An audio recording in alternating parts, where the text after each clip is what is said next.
Hi guys, welcome to what's legal associates. आज का हमारा टॉपिक है सेक्शन 19 ऑफ रेरा एक्ट। क्योंकि मेरे पास बहुत सारी ये क्वेरीज आ रही थी कि बिल्डर ने मेरी यूनिट कैंसिल कर दी है और वो किसी और को अलॉट कर दी है, या फिर बिल्डर ने मुझे बिना बात के कोई टर्मिनेशन भेज दिया है क्योंकि मैंने पेमेंट प्लान फॉलो नहीं किया। तो मैंने सोचा कि सेक्शन 19 के बारे में थोड़ा सा आप लोगों को अवेयर किया जाए कि कौन कौन से वो ऐसे राइट्स होते हैं जो एक अलॉटी के पास होते हैं, और वो कौन कौन सी ड्यूटीज़ है जो एक अलॉटी को फुलफ़िल करना बहुत ज़रूरी है, जिसकी वजह से उसकी यूनिट पे कोई कैंसिलेशन ना हो और उसकी यूनिट किसी और को बिल्डर बिना बात के ना बेचे। तो चलिए इस वीडियो को शुरू करते हैं। तो सेक्शन 19 के जो पहले 5 क्लॉजेस हैं वो एक अलॉटी के राइट के बारे में बताते हैं। तो चलिए जानते हैं कि कौन कौन से राइट सेक्शन 19 के अंदर एक अलॉटी के पास है। तो सबसे पहला क्लॉज जो सेक्शन 19 का है वो हमें ये बताता है कि अलॉटी के पास राइट होता है कि वो जो भी नेसेसरी इन्फॉर्मेशन उस यूनिट से रिलेटेड या उस प्रोजेक्ट से रिलेटेड ज़रूरी है वो बिल्डर से मांग सकता है, जो कि उसे हेल्प करेगा उसके पोजेशन को एक फ्लुएंट वे में लेने के लिए।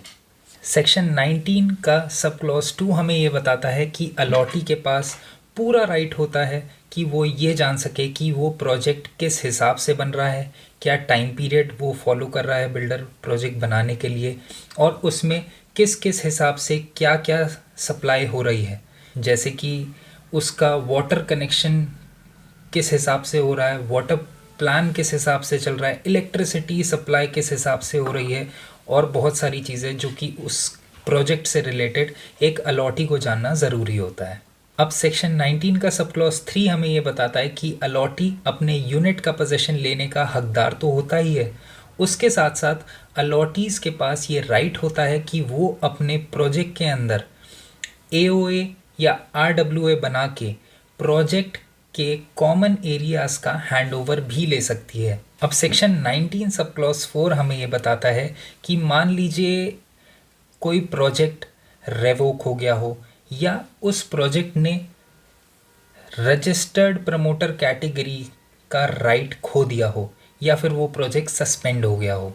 ड्यू टू एनी रीज़न, वो कुछ भी रीज़न हो सकता है। तो उस केस में अलॉटी के पास ये राइट होता है कि वो उस प्रोजेक्ट से मूव आउट करके अपना पैसा रिफंड ले सकता है विथ इंटरेस्ट, जो कि MCLR+1 आप लोगों को पता ही होगा अगर आप लोगों ने मेरी पुरानी वीडियो देखी है तो।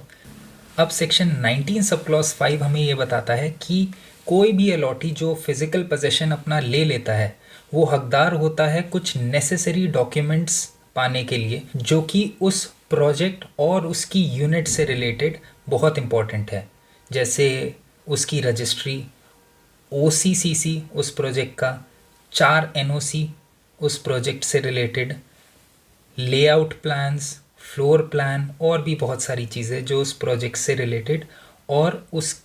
अलॉटी की यूनिट से रिलेटेड इम्पॉर्टेंट है। सेक्शन 19 में हमने राइट्स ऑफ एन अलॉटी इस वीडियो में पढ़ लिए हैं, लेकिन duties of an allottee section 19 का पार्ट 2 एक बनाने वाले हैं, उसमें पढ़ेंगे। क्योंकि अगर मैंने इसी वीडियो में सब कुछ बता दिया तो ये वीडियो बहुत ज़्यादा लंबी हो जाएगी। तो अभी हमने आधा पार्ट पढ़ा है सेक्शन 19 का, जिसमें हमने ये समझा है कि सेक्शन 19 के अंदर या रेरा के अंदर